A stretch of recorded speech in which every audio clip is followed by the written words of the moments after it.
Hey guys, and welcome to a new video. Today I want to make a small quick review about Assassin's Creed Valhalla that got released I think like 3 days ago. And I've put like 20 hours into the game, and I just want to give you my first impressions about the game. At least I will try to, because when I say try, I have some issues with recording the footage and stuff like that. If I just look around you, it may be, or it may be actually on the video footage, will be laggy and screen tearing and what else. But don't worry, it's not. Like on my PC, I have like 60 FPS or even more. In my actual gameplay, it's very fluid. It's a very graphical intense game, I would say, but the graphics just look amazing, and I just hope I can deliver some of that into the gameplay footage. But I think, as I see already on the preview, it's already lagging and stuff.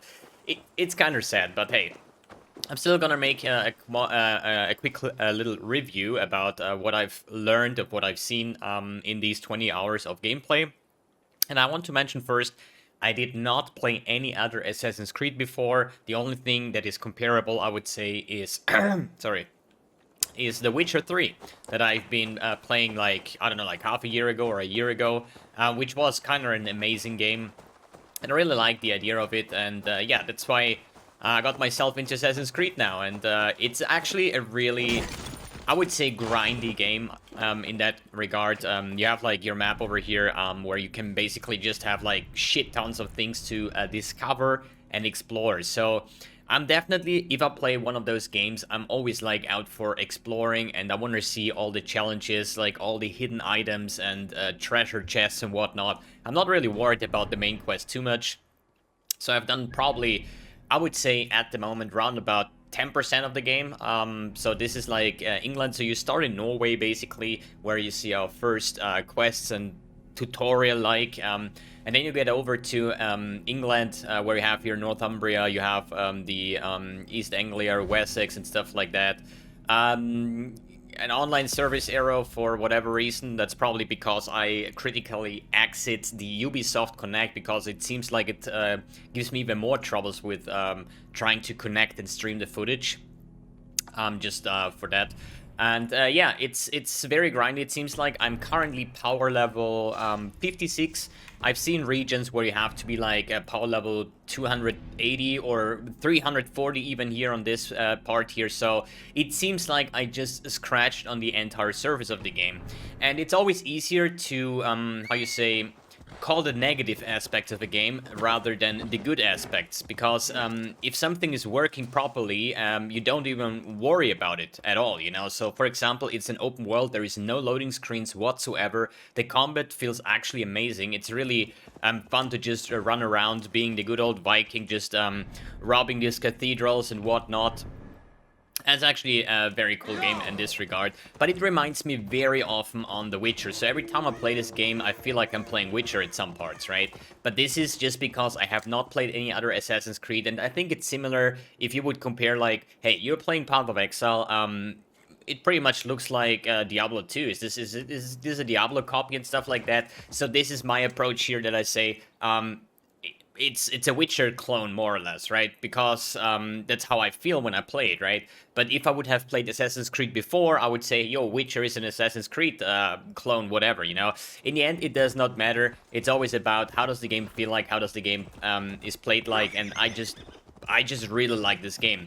There is some parts that I want to mention here that I did not enjoy or did not like, and this is what I want to go over. So as I said before, it's way easier to cover the negative aspects of a game than the positive, because the positive things you probably not going to notice, because why should I think about, hey, there is no loading screens, right? And there is many other aspects of the game that are just flawless, and I just have to say there is no things that I can, like, tell you guys, like, this is super amazing, this is super amazing. I can just tell you the gameplay feels amazing.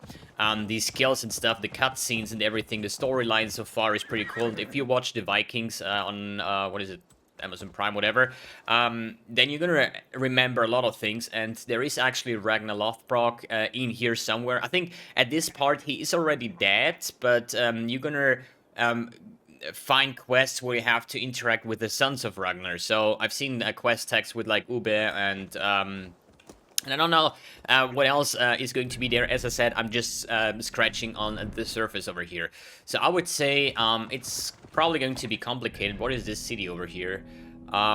Suggested power 160, so I'm level 50. There is definitely zones you should just not get close to. I mean, I could just kill myself here, I guess, when I try to raid this city. Probably should not even attempt, because they are like 100 levels over me. They're just going to 1 or 2 shot me, and that's about it, you know. Get back to the loading screen, more or less.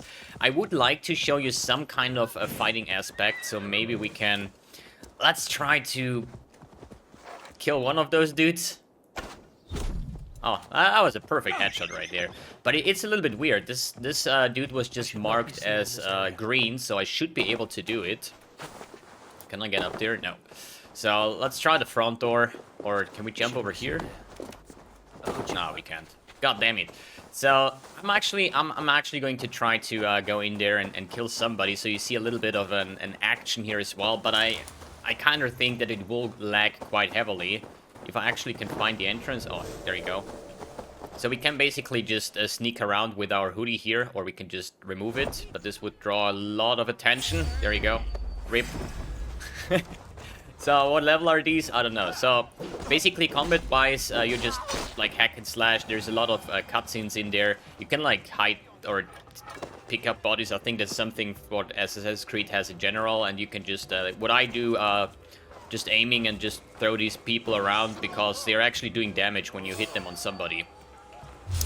Let me check if I can actually get some kind of combat focus, so we get some special abilities to see. I actually did not want to hide here. But hey, let's go this one. A dodge over here. Perfect. Another dodge. You have to get used to the combat fight. Holy shit, I'm so freaking bad at this game. I just tried to get one of these cool cutscenes. I have now 2 of my, on the bottom left side where my camera is currently. I have like 2 adrenaline points, so I can use abilities now. So let's see if we can actually get some cool cutscenes. Throwing me into here. Wait, that was a one-shot? That's a yikes. Okay, there's more enemies, so don't worry about it. We're gonna get there. So some X footage, if I can dodge that. Ugh. I'm actually such a noob. Like these little cutscenes over here that are kind of cinematic when you're actually doing and fighting against enemies are like very impressive, but it gets a little bit annoying after some time, because you actually just want to kill those dudes and just take the loot, basically, right? But yeah, all those little cutscenes where you just like disassemble or enemies are just quite interesting, I would say. But as I said, it kind of starts to become a little bit boring after a while. You actually have to hit your abilities as well. But it may just be that I'm playing on the default difficulty or something like that. That means that not everything will just purely one-shot you. I've seen people running like the hardest difficulty, whatnot, and this is like a lot harder. It just feels like some enemies will just one-shot you no matter what, and some enemies you can fight like 10 enemies at the same time, and it will not make any big difference at all. Good. That was a little bit of a fighting scene. I hope it was not too terrible of the video footage. And I would say we're just gonna go into a nice layout over here. Let me fast travel over here. It's like the only loading screen if you're actually fast traveling. You are in this zone right here and just waiting until the loading is done, something like that. And then we can talk about a little bit about the aspects what I don't like about this game. God, the graphics and stuff is like, it's insane. I hope it's not too bad in the video footage. So, you basically have an entire things here. You have abilities that you have to find. You will not have those abilities or basically learn those. You will basically just run around, and every time you do those things over here that I mentioned before with the golden dots, the yellow dots, or at least like the blue dots, there are some white dots where you can like get different tattoo layouts or something for the barber and stuff like that. You can basically unlock stuff, and there is sometimes some weird books that you can actually learn abilities from, and then you can just assign them to your things. Like the one was the X throw, then the number 2 was, I think, like some crushing enemies or taking them. Dive Valkyries is like a jump there. It's like all like really cool cutscenes every time you do those attacks in the middle of the fight. Then based on skills, you have an entire skill tree, but you have not like fully unlocked this. You cannot just go to the right side and be like, oh, what is this, what is there? You really have to pick your skill points, and then stuff gets unlocked. Basically, it means when I basically put a point into here, it unlocked me this entire cluster, and I could see what abilities I would get from that. And then you go to the next cluster. Every time you're going to a combination, or at least a connection, it will show you what else you can take. And there is a lot of cool things that you can get. I think the grid is pretty much a little bit overpowered, I would say. And basically, every time you get a hit, you lose a portion of your life.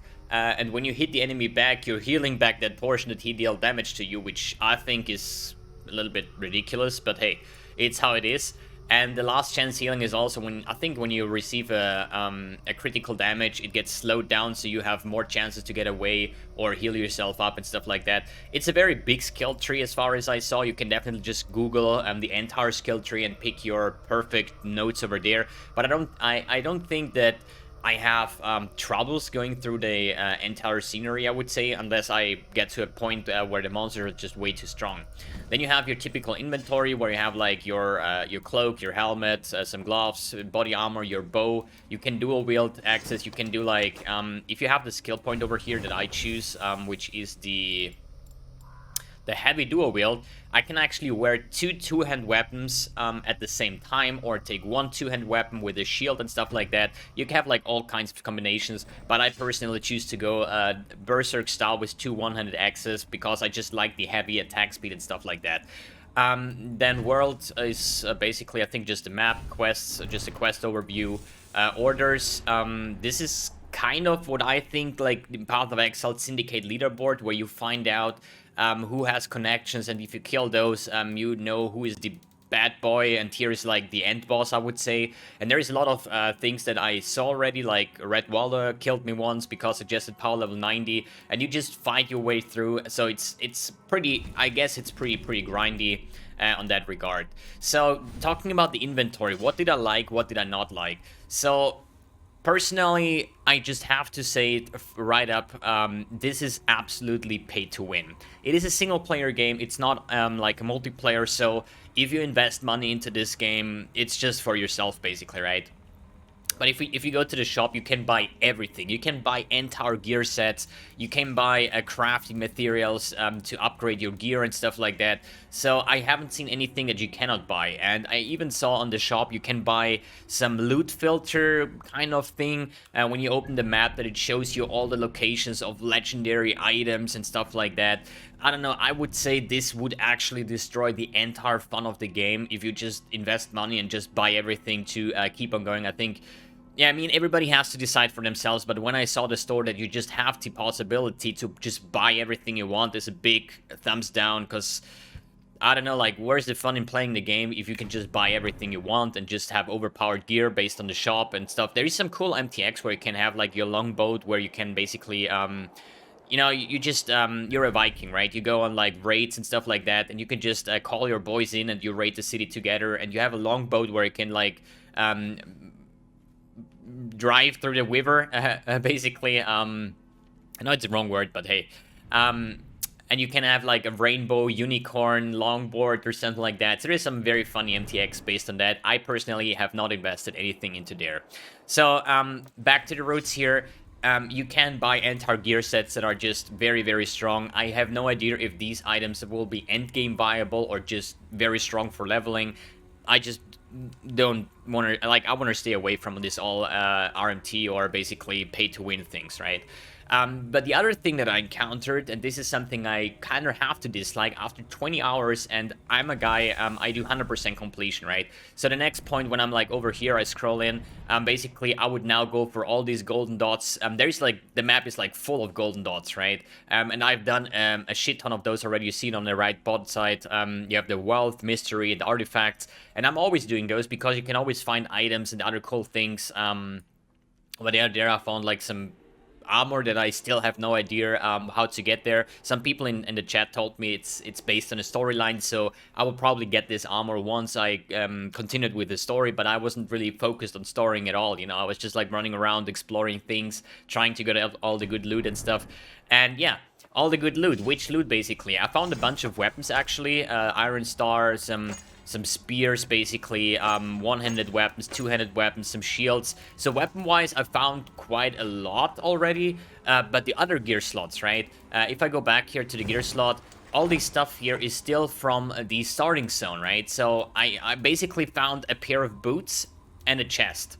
And that's pretty much it, you know. So this is still like, you're from the Raven Clan bracers, the helmet, the cloak, and so on. So I made the mistake. I bought the Ultimate Edition of this game, and this actually comes with some Berserker stuff. You know, I have like Berserk bracers, Berserk helmet, Berserk hood, for example, and they're like way stronger. And I didn't even realize. I thought it's normal to have those items, but it was just like because I bought the 120 euro version of this game, and it just comes with the entire pack. And when I realized that, I just unequipped all of these stuff and just took the one that I personally found, because I think it's just, I don't want to have items that I got just because I invested money, right? And I just have to say, you're not going to find a lot of stuff at all, especially when you're going through the upgrades. So you can upgrade those weapons, for example. I think this Variance axe is one, like, I think it's like his father's axe or so. I upgraded this maximum here already, but I played like 20 hours and I do everything. Every copper I find somewhere in the world, or every ladder, all the animals that you can, or wild animals that you can kill to get their ladder and stuff. I pick up everything that I can, right? In the start, people on Twitch told me like, hey, yo, upgrade this, upgrade that. And I was like, hey, I'm gonna find better items and I want to upgrade those instead, right? But after like 15 hours, I said like, I'm probably not gonna find anything. Like, it's weird, you know? So I started to upgrade my items, and I started with the Variance Axe, and I got this to maximum. Then I wanted to upgrade the second item, but hey, I was running out of materials. So, like 15 hours of grinding, I could upgrade one single item. So it basically tells you, hey, if you want to have full upgrade gear, better visit the shop and buy shit tons of leather, iron ore, fabric, titanium, or whatever you need to upgrade your gear. So I guess it's like very, very grindy if you just do it the natural way without. So that's like the biggest points that I just have to say I did not like, that you can buy almost everything in the store, and that you don't really find a lot of gear, although I'm doing everything, right? And yeah, this is just after 20 hours. I have no idea. I know that there's legendary items. You can get Thor's hammer, you can get Excalibur, you can get so much insane stuff that have like really cool perks. You know, like when you hit an enemy, the next attack will be enhanced and stuff like that, or you get increased attack speed the longer you're in the fight. There's like a lot of cool things that the items can offer you at that part, and I think it's going to be amazing once we're going to continue going into this game. As I say again, this is about 18 or 20 hours into the game. I've probably done like 10% of the game. I would assume I'm level 58 or something like that, and I see regions with like 340, so I know you probably can stick like 200-300 hours into this game with ease, with doing a lot of exploring and stuff like that. And I have to say, I really like it. I will continue playing this game, and we're gonna see how far it will drag me, or how cool it will get. So yeah, that is my first overview. Hope you guys enjoyed that one, and thanks for tuning in, thanks for watching, and see you on the next video.